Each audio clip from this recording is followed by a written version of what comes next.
Brain Candy Podcast, episode 783, and it is now February. Woo, yeah.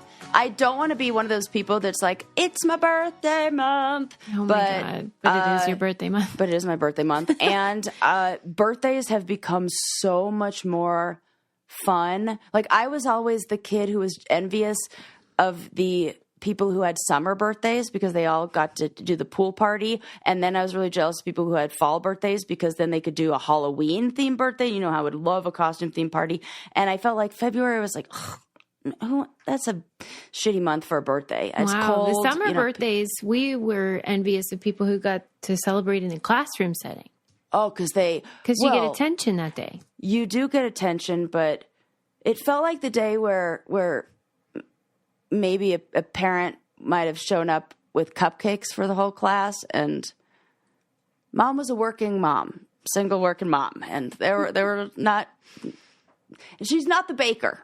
She is very good at making many wonderful Italian meals, but not quite the baker. So yeah, that wasn't a big one for me where I really cared, and I don't like that. Like I just want the party. So. That's all changed now that I live in a place where I get to have my favorite kind of birthday, which is your least favorite kind of day, a powder day. Oh my God. So is that what you won't be able to do that this year, will you? I am hoping.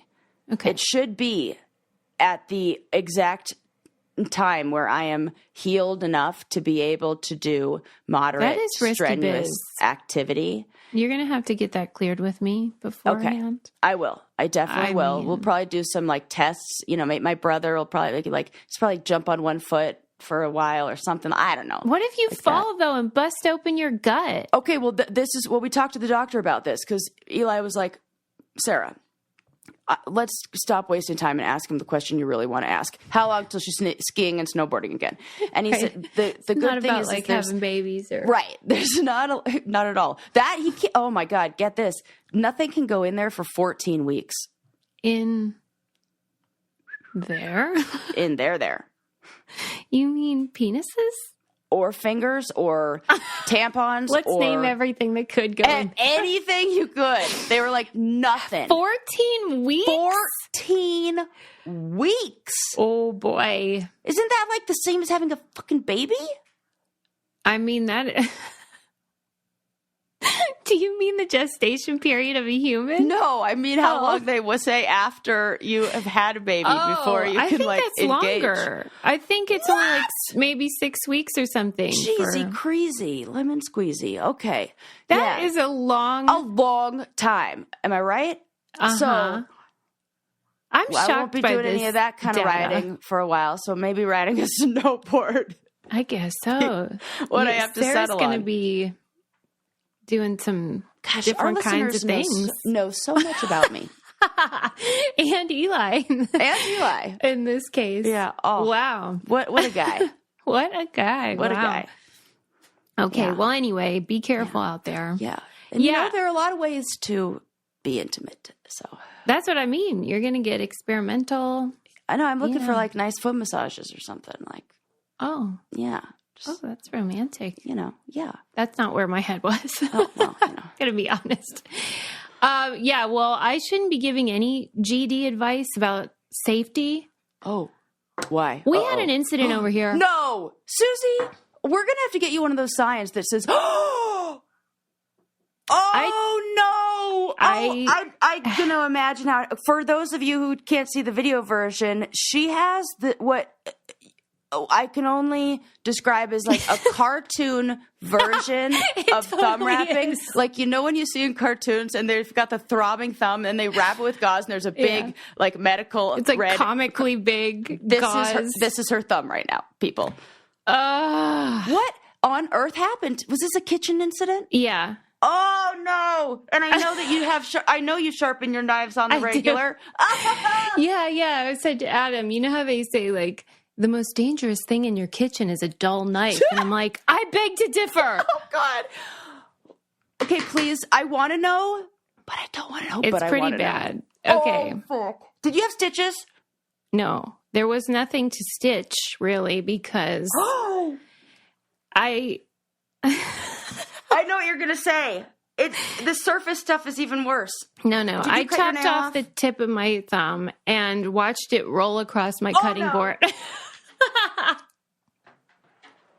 Here's the thing, guys. I have too good of an imagination. I want to throw up when I picture these things. So people are like, Sarah, calm down.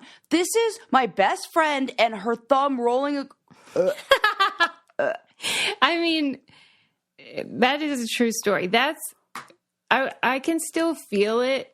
And like when it happened, feels kind of like when you chop through a carrot. And this is why I know I could never be a serial killer.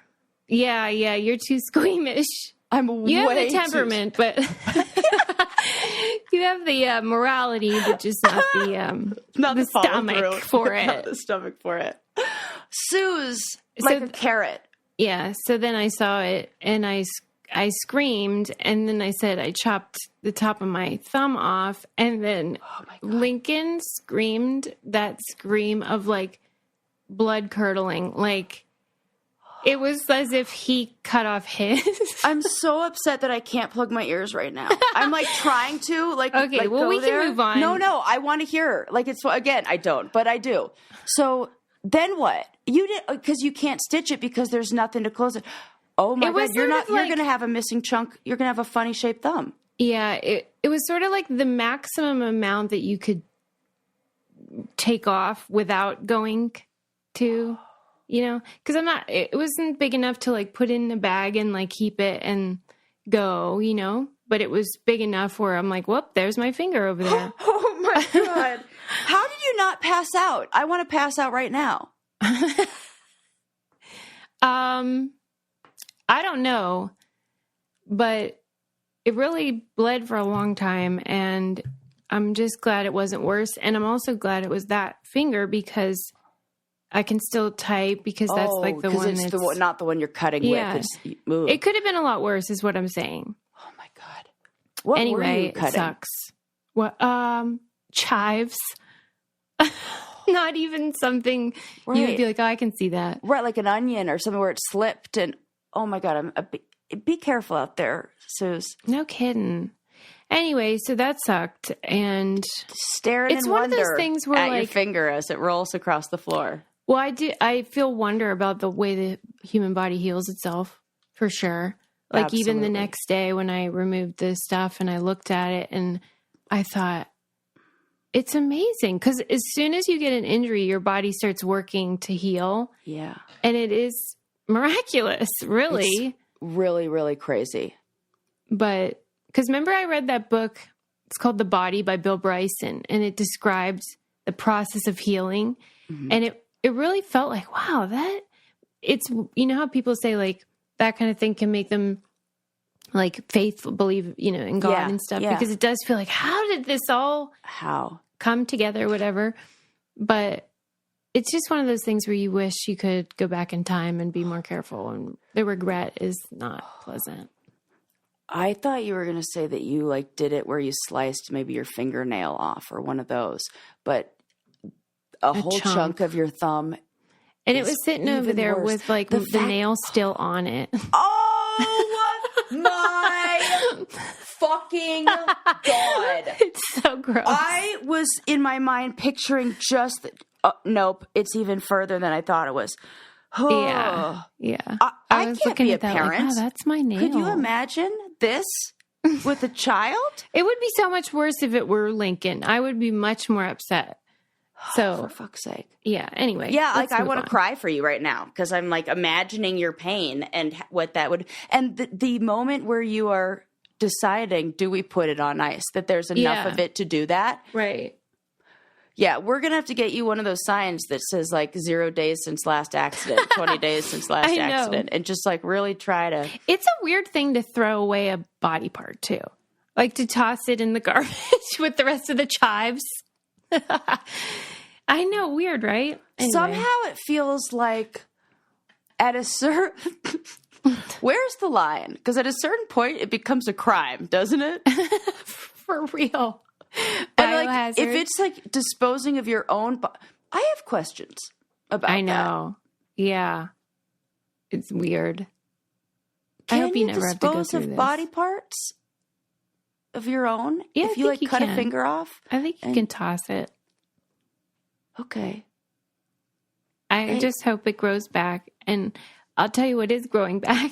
That's my hair, thanks to Nutrafol. I feel like the stress and the anxiety of even thinking about these kind of accidents is enough to make my hair fall out. So I know. But for real, like whenever I had the hair accident of 2022, yes. It does feel traumatic because you know how long it takes for hair to grow back. So if you have thinning or you would like to experience a full head of hair like I am now, look at that. Look, that's a lot of hair up there. So I remember what that's like. I see the before and after. Yeah. That is really amazing. And I really notice it, especially on the side of my temples right here. Mm-hmm. That's the part where it's thin or it just thinned out a little. And I know. Yeah, to get more scalp coverage. That's what you want. Yeah, it's the number one dermatologist recommended hair growth supplement with over 1 million people seeing thicker, stronger, faster growing hair with less shedding. Start your hair growth journey today by taking Nutrafol's hair wellness quiz and get your personalized hair health plan today. For limited time, Nutrafol is offering our listeners $10 off your first month subscription and free shipping at Nutrafol.com/quiz. When you enter the promo code Brain Candy, take the quiz and get started on reaching your hair wellness goals with Nutrafol today. Nutrafol.com, spelled Nutrafol.com/quiz, promo code Brain Candy. That's Nutrafol.com/quiz, promo code Brain Candy. First of all, you and I talked about the documentary that was coming out called Subject. That was about people that have been in documentaries. Yes, I want to see this. It's on Amazon Prime. Oh, yeah, I got to write this down. I had to rent it. Like, you can't stream it for free, I don't think. Okay. But yeah, Prime Video. It's called Subject, and it's about people who have been in documentaries and the sort of ethical questions that documentarians should be asking. And so they covered Capturing the Freedmans. Oh, yes. Wolfpack. Hoop Dreams, some of the really big documentaries that have come out. And so then the subjects of them have become well known or it changed their life to be a part of it. It did remind me of how we talk about how when you were cast on Road Rules or Real World, you're going into it as one person and then that person is altered because of their participation in the thing. You always say the things that I want to say in such a good way. I was having a conversation just the other day trying to explain all of that. It probably took me 30 sentences to do it. And that is it. You go in one way and you come out changed because of that experience. And that's such a strange thing, that the very thing that's portraying who you are then alters that identity. Yeah. That's fascinating to me because we've lived it. And also documentaries are so popular now that there's so many people that are being followed and they're still having to sort of rely on the filmmaker to tell the story reliably. Right. And I do think it's similar to what we've experienced where it's all the bad and none of the good, where this doesn't come with a big paycheck or any sort of job opportunities or social, I don't know. Yeah, right. Upward movement, but it's almost the opposite. It's more people critical of, I don't know, actions, behaviors, things that have happened. Yeah, and then you become not just the subject of the film, but just the subject of opinions of the people that watch it too. Yes. And that's strange. Yep. Ooh, and it didn't really, I don't think it took a hard position about this is wrong and this is right and this is how it should be done, but it just raised questions I'm unsure of my opinion about this, but there's often been this debate about whether documentary filmmakers should pay their subjects. So, It does change people's behavior, though. So on one side, there's this idea that it would affect the plot or the narrative or whatever. It could like bastardize it in a way, you know? But then there's this weirdness about like, well, you're asking people to work for free then. Right. And a lot of times documentary subjects are already vulnerable and exploited in other ways. That's why maybe they're participating, like the Wolfpack guys. Right. Or whoever. And so like that seems wrong too, to not pay them for their work. Yeah. What about something where it came after the release or the filming and release of the they did say that the documentarians that made Hoop Dreams, which followed these inner city kids who had dreams of playing basketball, and they, after the film became a huge success and it did generate a lot of revenue, the filmmakers split it with anybody that had a speaking part in the documentary. That's great. So they distributed it however way. And then it changed those people's lives. You know, I like that. Yeah, they were compensated, but perhaps didn't affect the way that they behaved. Because I don't know if they knew that going in. Right. Or whether they found out later. But yeah, that seems fair. That seems very fair. Because they make a ton of money now. It's not like the olden days where it was like on PBS for one night or whatever. Right. These are the number one most streamed things on Netflix or, you know, whatever. Like Tinder Swindler, please. Right. And it's funny that like they're making money off a show, but people taking advantage of you making money. That's the thing. Like these people get sort of like re-exploited. Right. In a way. But people, I think there is this urge in most people to tell their story. People want to be seen. And that by participating, they feel like it's almost like making a mark in the world. You matter. And that has value to some people.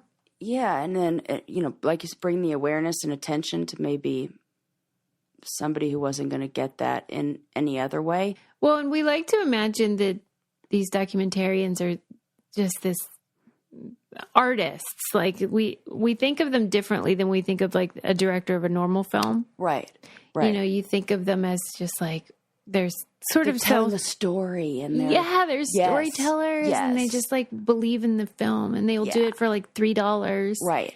But they have an incentive to make it clickbaity too, in the same way that MTV does, really. Yeah, especially now, especially with the style of documentary that's really popular. They feel you need very, a big jinx moment. Yes. Oh, he's confessing on a hot mic. Yeah. Or I see a lot of documentaries do this half scripted, half documentary style, like the social dilemma. And Mm-hmm. You know, where they have a family kind of playing out these scenes of interacting with technology and how it's affecting their relationships and stuff like that. And simultaneously interviewing experts and going through the history. Yeah, they like blur the line. Yeah. Mm-hmm. So it does feel very like music video, like commercial, fast-paced, you know, graphics and I mean, most people delineate between like before Super Size Me and after Super Size Me. That was sort of a big moment. The other one was like Bowling for Columbine and like Michael Moore. I would throw him in that category of people who changed the way we do it. And I'm so glad the genre is popular and there's so many great films being made. But I think this film was great because it was asking the questions it was probably time to ask in like a bigger way. I'm sure a lot of the people that participate in these films need some therapy afterwards. And I would suggest to them to maybe try BetterHelp because BetterHelp sponsors our show and we love them. Yes. Let me tell you, getting a therapist is a hard thing to do. Sometimes you have to, not sometimes, most often, you have to jump through a lot of hoops to do it. Not with BetterHelp. I am so happy with the therapist that I have on there. And it's just been great.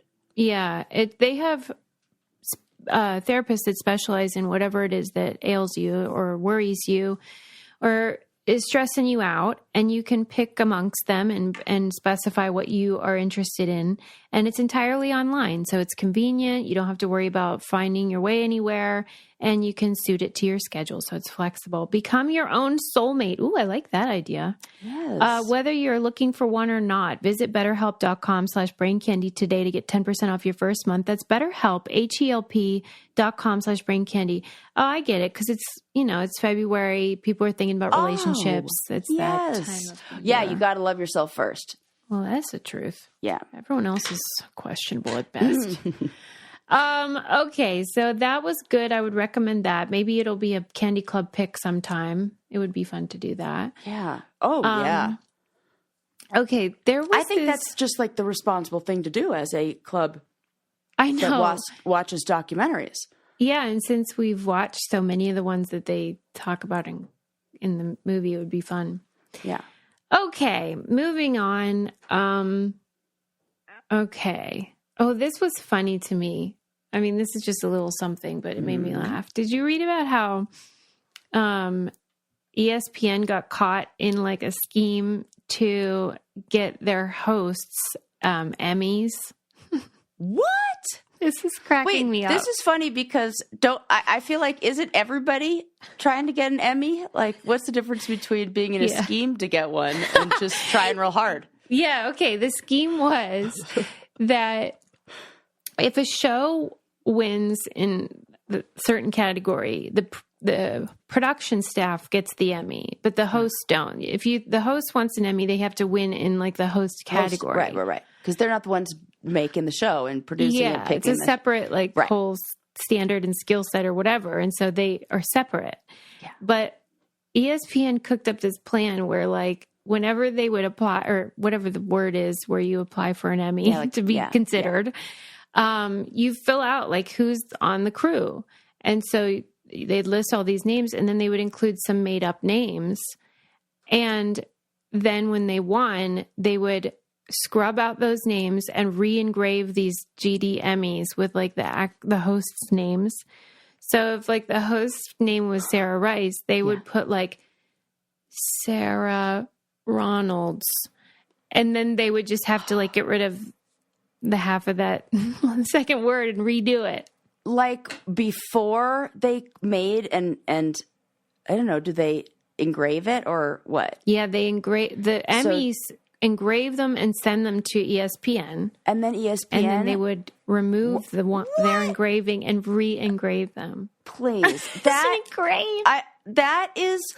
This really supports my argument of how men are little whiny babies. I thought the same thing. This is no this woman really, was involved in this.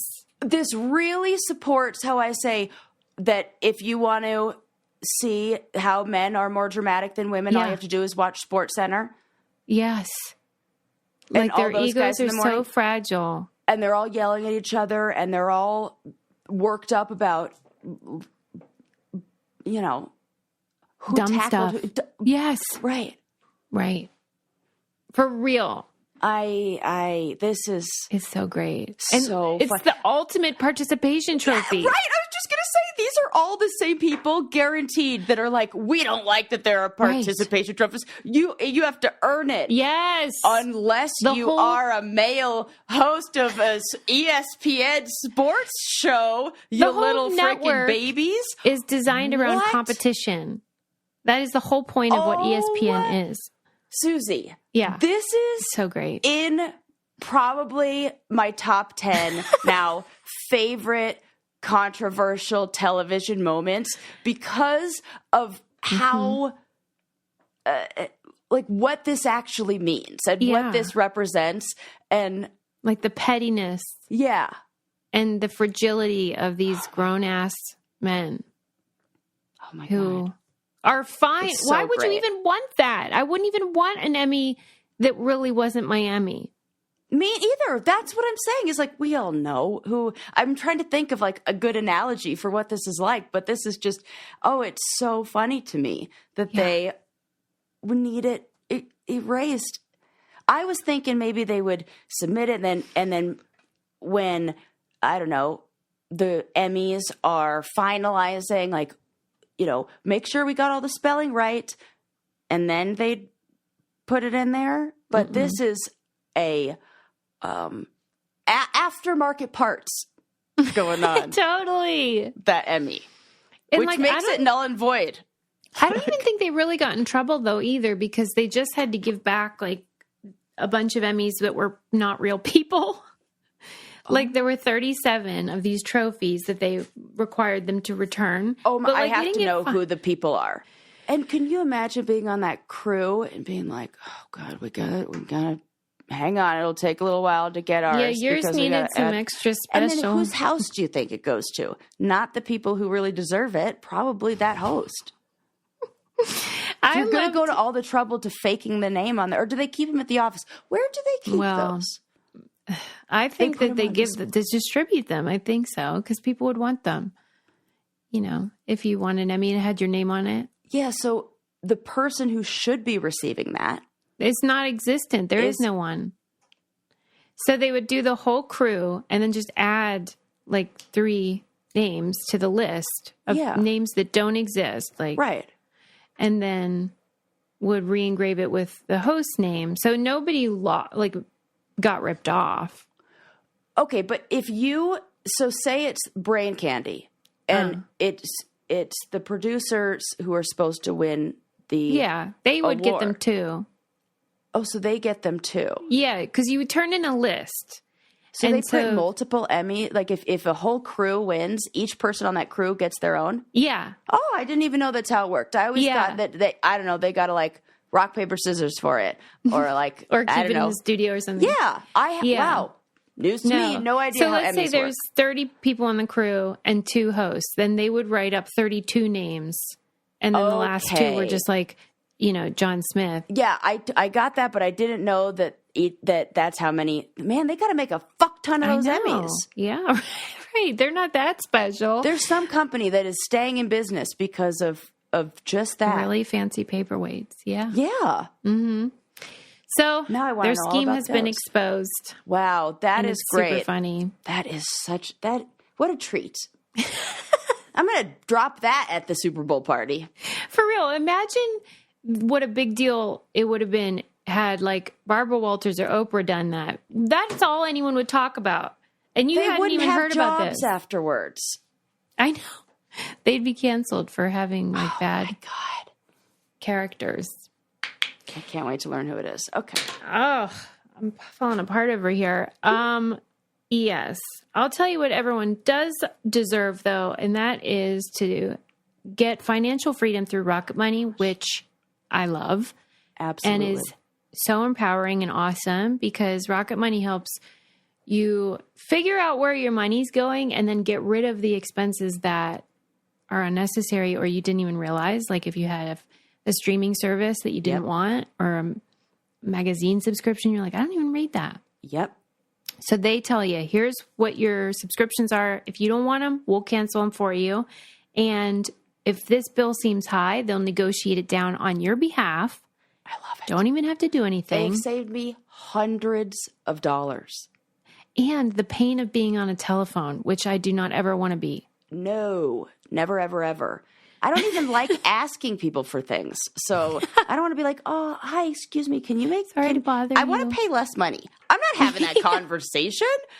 Rocket Money's going to do that. Rocket Money has over 5 million users and has helped save its members an average of $720 a year with over 500 million in canceled subscriptions. Stop wasting money on things you don't use. Cancel your unwanted subscriptions by going to rocketmoney.com/braincandy. That's rocketmoney.com/braincandy, rocketmoney.com/braincandy. One of my favorites. I always tell people that. It's one of my favorite partners. Is. All right, moving on. That was fun. All right.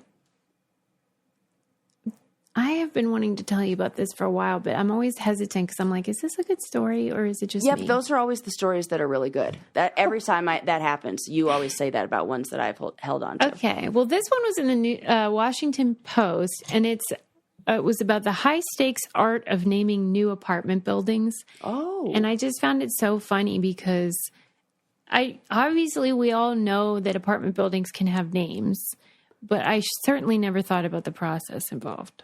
I definitely think about how the name of an apartment sets the tone for the kind of people who will live there, the kind of vibe they're looking for. There are always ones.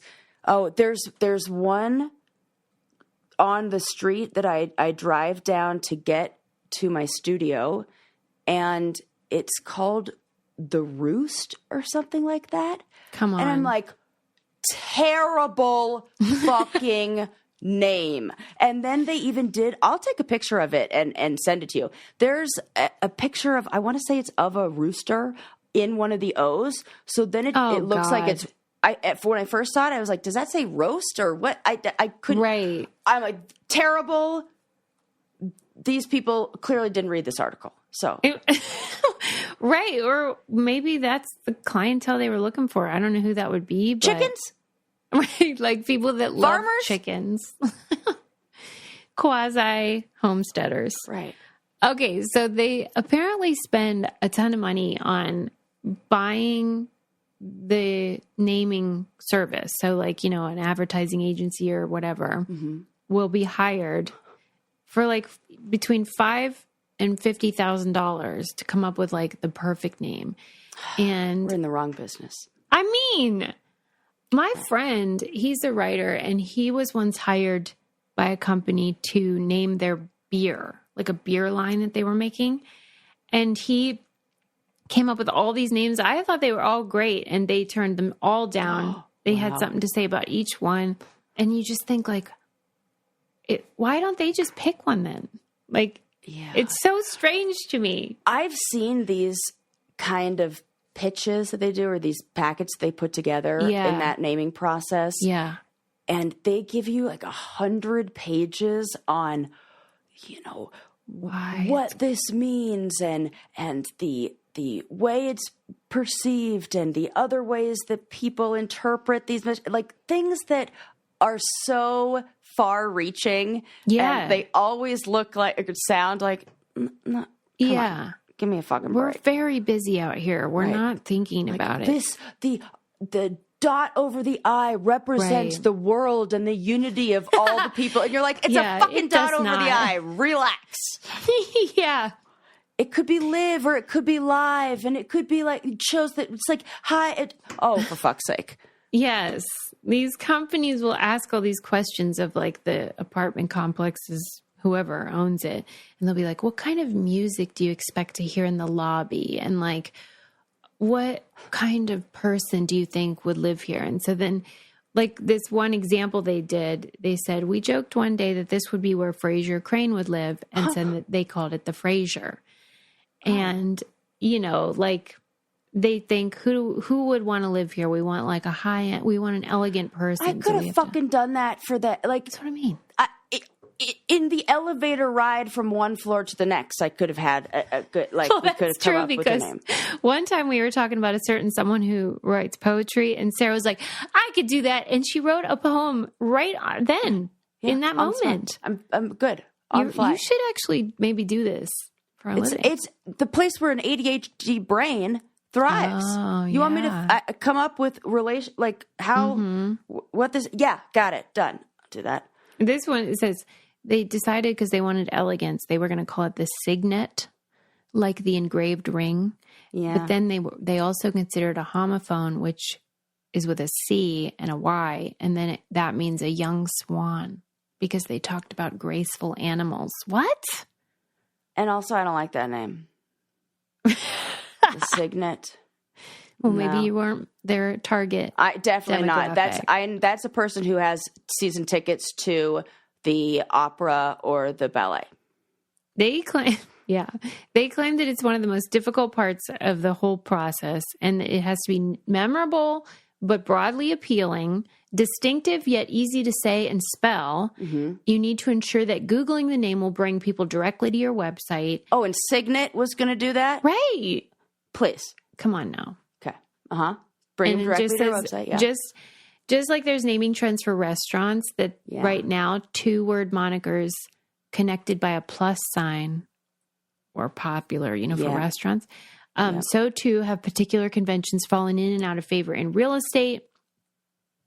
There are so many communities named something ranch or something farm. We don't need any more of those. So like, it reminds me of Elf whenever they were trying to think of the next children's book, and that they had that little person come in, and he has all these like ideas, and he's like, no, peaches bruise too easily or whatever. Like, they come up with all this stuff that's just made up. Ridiculous. Totally made up. Like, when I got to the end of the article, though, it was sort of like, okay, so this is how we think about it. You avoid words like plantation. Yeah, for goodness sakes. And any name of a person who owned a lot of land in the 1700s. Good rule of thumb. Very rule good. of thumb. Oh my gosh. Oh my God. It's very hard for me to not giggle every time I see you using it. Well, now I'm going to giggle because of the way you accurately pointed out that it's like a cartoon. It is a cartoon. When they smash their thumb with like a hammer. Boom, boom, boom, boom, like throbbing. But at the end of the article, it was sort of like, but usually it just comes down to like whatever the developer likes best. It's so subjective. It really is. That's why what you're really paying for is that somebody to sell you on whatever their idea they love is. A story. And the better they sell you on it. Yeah, yes. They want a story of why it's called that. They should save their money because nobody cares. I'm telling you. Did you see I think it was put on the internet. This was a couple years ago, but Pepsi did a rebrand, and the company that did the rebrand for Pepsi came out with this marketing, the packet, this, explanation of why they're doing everything. Yeah. You've never heard something that's so far-reaching and for real ridiculous. I'll find it and text it to you. See, they're all making it up. I wish they would just admit 100%. And it cost them millions. I think it was like a $2 million job or something. So it was like the company said, oh, fuck, we got to give them $2 million worth of, totally something. We can't just like give them this and be like, yeah, our intern thought of it. The end. That's not $2 million. So let's give them 100 pages of this. That's like a slide PowerPoint of bullshit. Yeah. It's very funny and totally worth the read. I also read, it was either Esquire or GQ, but it was the article about how they come up with the names for cannabis strains. Like when you go. Very funny. They all are so ridiculous. Yeah. This is Granddaddy Purple Kush. This is Granddaddy. What the fuck? Yes. And so this writer wanted to see how they were doing it because they seem so funny, and it's sometimes you just think, how in the world did they land on this name? And they all sat around and did dope. I mean, I don't imagine why that would be. They would do anything else to come up with those. It's like wine. Like they smelled it and said what notes they were picking up. And then the reason why it would not be like anything else is because once you smoke it, then you're high. Right. And so like, then you're picking a name under the influence of the thing. And so it just went real downhill real fast. Like it started really good. Where they were coming up with some really clever stuff. And then it got to where they thought the stuff they were coming up with was very clever because they were high. Exactly. But it was like stupid. Yeah, they definitely need to quit it with that. They're ridiculous. And then they have to look in like Leafly's database and make sure there's not another like ice cream cone banana. I have used Leafly as a resource before. Yeah.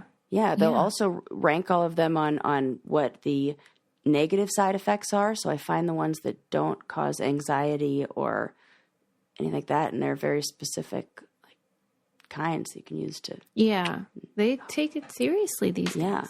Yeah, and gals, but like sometimes a little too seriously. It's like, come on.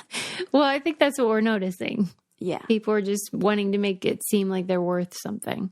Yeah. What makes a life a good one? Is it the adventure you have? Or the friends you find along the way? Maybe it's pursuing your passion while striving to protect, defend, and save what you believe in every single day. So what makes a life a good one? In the Coast Guard, we think it's all of the above and more. But you'll have to find out for yourself. Visit gocoastguard.com to learn more.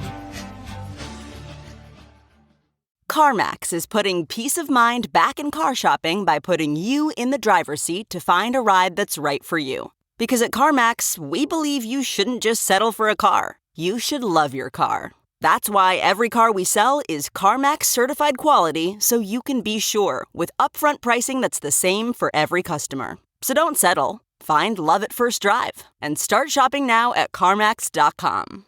CarMax, the way car buying should be.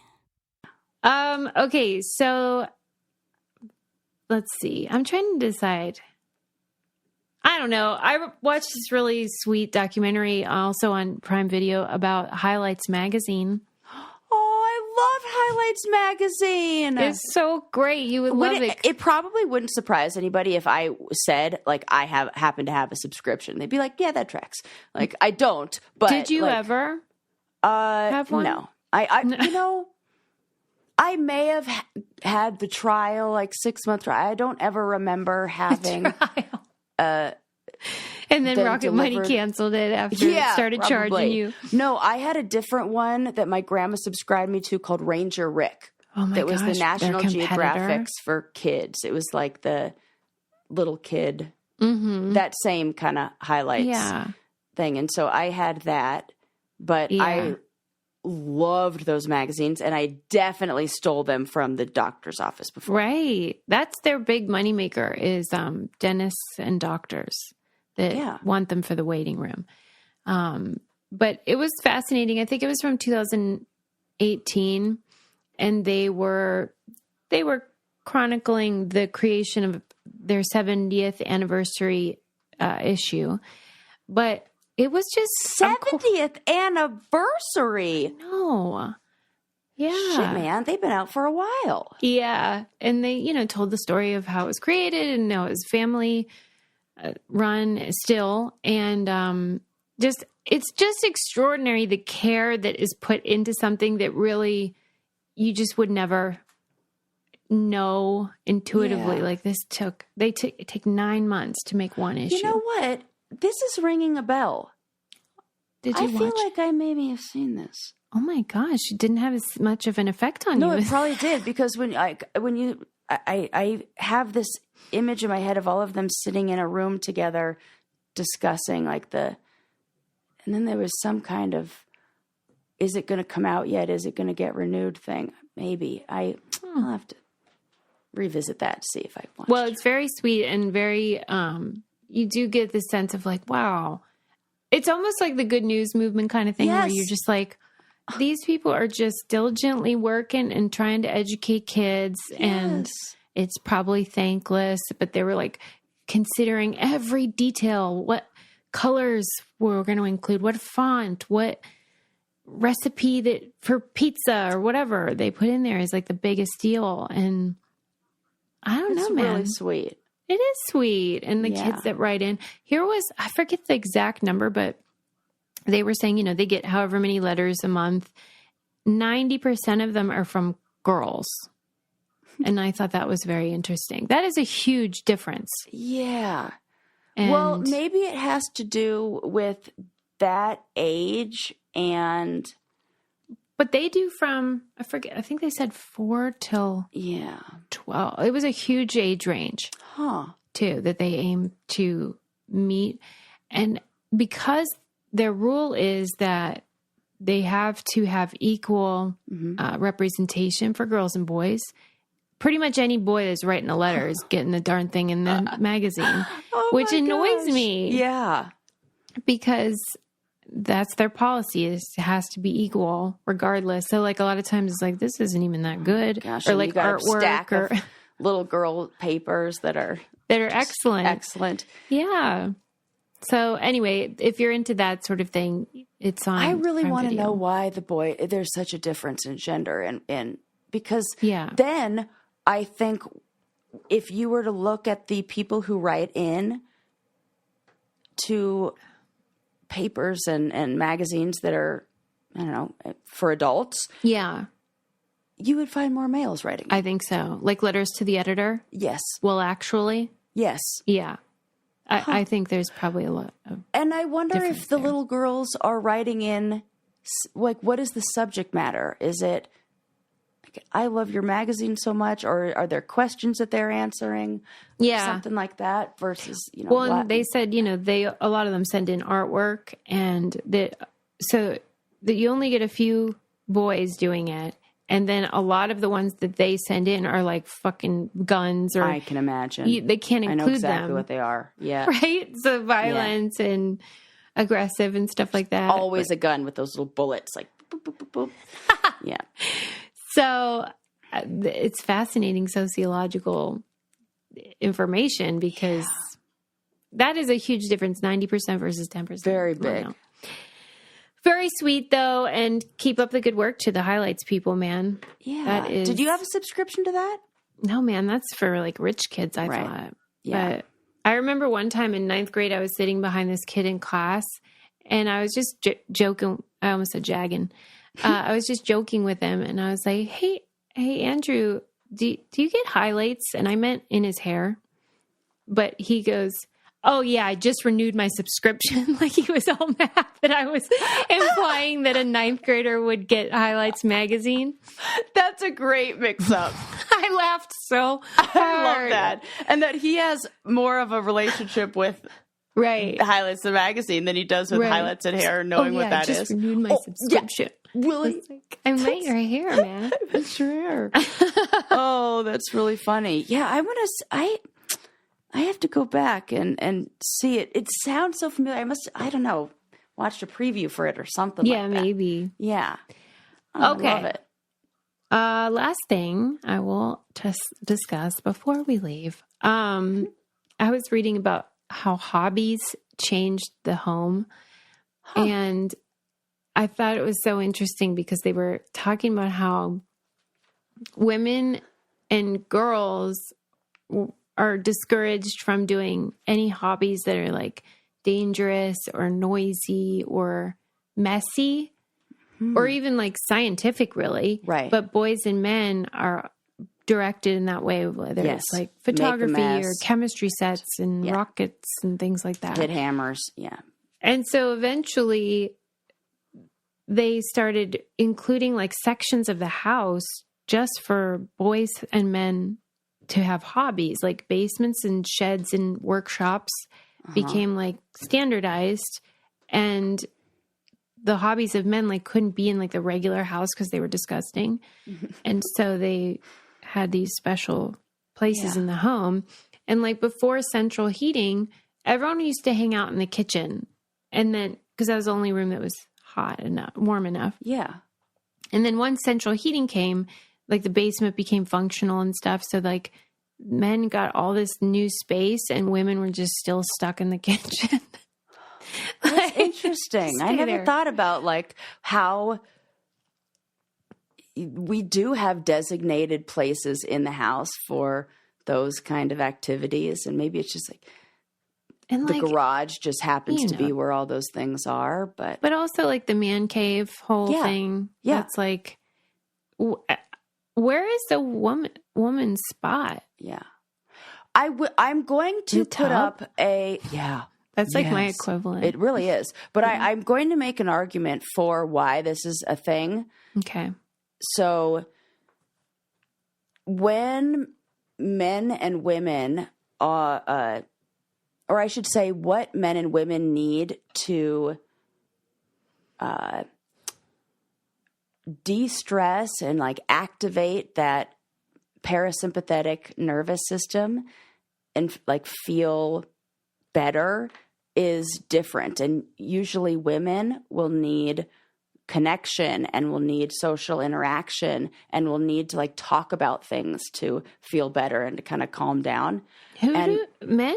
Women. Yeah, women. Okay. And men, in order to like for like their hormones to kind of like rebalance and you know after a fight or something, need isolation.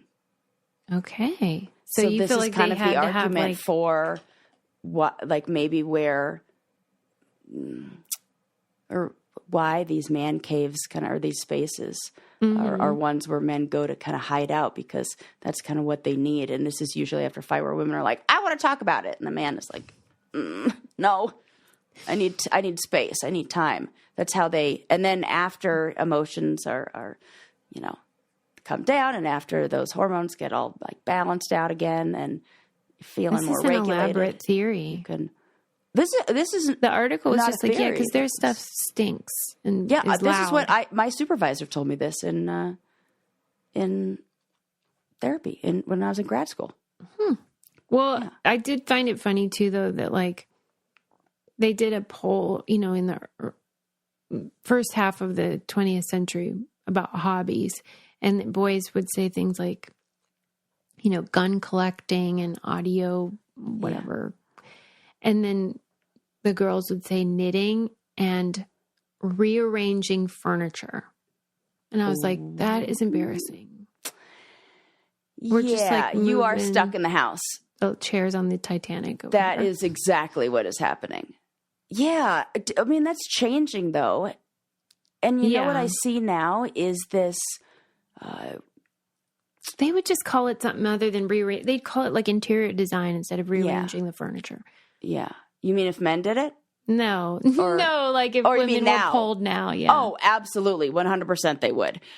I also see this boom in people who are interested in like repurposing clothes. And I'm very excited about Yeah, I this. love that. I'm seeing this trend in like the younger kids on TikTok, like going to the thrift store, wherever, or Salvation Army and getting clothes that, I don't know, look totally different and then sewing them and like Yeah. Reimagining. Yes, reimagining, like upcycling. That's the word I was looking for. Yeah. Upcycling I to hope make that- something totally new. And I think that they're good because everybody's like fast fashion is terrible. And Not everybody, Sarah. That's the problem. Like there's a vocal minority that I would describe like you're saying, but most people are buying $3 shirts from Shine oh my God, and all those other places. stop doing that. Stop. Like for real, people, I really want you to think about this. It's a big problem. It is. I know. And I know I was there. I filled up my whole cart and I was like, this is so much cheaper. I can get 20 items for the same price as one of the thing that it is garbage. And Garbage. I don't know why people like it. destroying the plant, and it is not supporting people being treated fairly or ethically. Ugh, it just I can't go back. I can't. I got to hold myself to a higher standard now because I know things. I know, but I hope it does spread, and I hope it becomes most people because it will eventually out of necessity. So, because you can't do this forever. Yeah. And, another thing on that Hobbies, because what I did see after the pandemic is a boom of women in like construction. Like they're doing more like fix-it stuff around the house. Well, I think they got okay, real but- restless. I have trouble with that word for all of a sudden. Restless What annoyed me though about the article was that at the end, and it was based on a scholar last name Maines who had written a book about it. But the article sort of ended by saying like, we should encourage, girls to have hobbies that are stinky and loud and dangerous too. And I'm like, okay, fine. But why aren't you encouraging men to get their asses in the kitchen and make me a sandwich? It's always like this where they're like, you should, remove certain words from your emails. Like I was just checking it. Like Maybe we're supposed to guys should talk add. like men. Right. Why don't we ask them to be a little more polite, Sarah? Yeah. That's what I want I to do know. have a man who gets in the kitchen and makes me more than just a sandwich. And so, I can't say that, I have that same problem. He's very in touch with his feminine side. So I'm lucky in that way. Yeah. But I just feel like maybe encouraging Yes. the collective would be great. Absolutely. Ma'am. Everybody. And I saw a little boy who's an amazing knitter, and they did a whole, like one of those 60-second doc, like little clip things on him. And he's just so adorable, and he loves knitting, and he wants to be a surgeon when he grows up. And he said being really good at knitting is helping train the muscles in his hand to be a surgeon. Wow. This guy's got a plan. Yeah, he was so cute. Oh, Oh, man. Well, let's wind it down. I could have used a surgeon the other day. Oh my God, I will never forget. I have created now my own visual of, you know that song, On Top of a Smoky, Yeah. I lost my poor meatball. I imagine your rolled off the table and finger on the rolling floor. off like that. It was for real, like that Office scene when there's a fire and they like throw that cat into the ceiling and stuff. Yes, That's what my yes. kitchen was like when this happened. Cause like I'm, trying to stop the bleeding and find it, whatever. And Lincoln screaming, like Adam had to direct his attention to Lincoln Right. because he was losing his marbles. He's going to have a meltdown and you're going to have two injured like, people. It's happening. It's happening. It's happening. Yes. Oh my God. Okay. I'm so Anyway. sorry. I'm glad you're okay. I'm glad you didn't have to. I'm glad you didn't chop off more. Yeah, but could have been worse. Oh, God. It's Sarah's birthday month, and that's exciting. We'll see what her birthday brings. Powder or no powder. Oh, powder. Subject documentary was really good. Maybe it'll be a Candy Club pick. ESPN is in the penalty box. That's what I know. Red card. Yeah, red card. Yeah. What are you doing? Flag on the play. I would love to. I don't know how long they got away with it. So maybe that 37. Yeah, was I like really the want to same- know. It's like maybe the same four guys that they Yeah. keep on having to be They like, have so, like you're doing tons great. of Emmys. Oh my God. You know? If that's you're so naming great. apartments or cannabis, you might as well just pick whatever because Yeah. nobody cares. Right. And you get the gist. Thank you, as always, for using our codes and leaving nice I used one reviews. just this morning. What'd you Bought buy? some stuff. I bought a caraway pan. Oh, I'm telling you, because Frying right before pan. we started, she said she got the frying pan. It will change your I'm whole so life. excited. I know. Well, I already have the Dutch oven, and so now I got this It's one early. unbelievable. The eggs wait. just slide all over. It's like slippery. Right. Anyway, Yeah. we'll see you next time, everybody. Bye. Bye.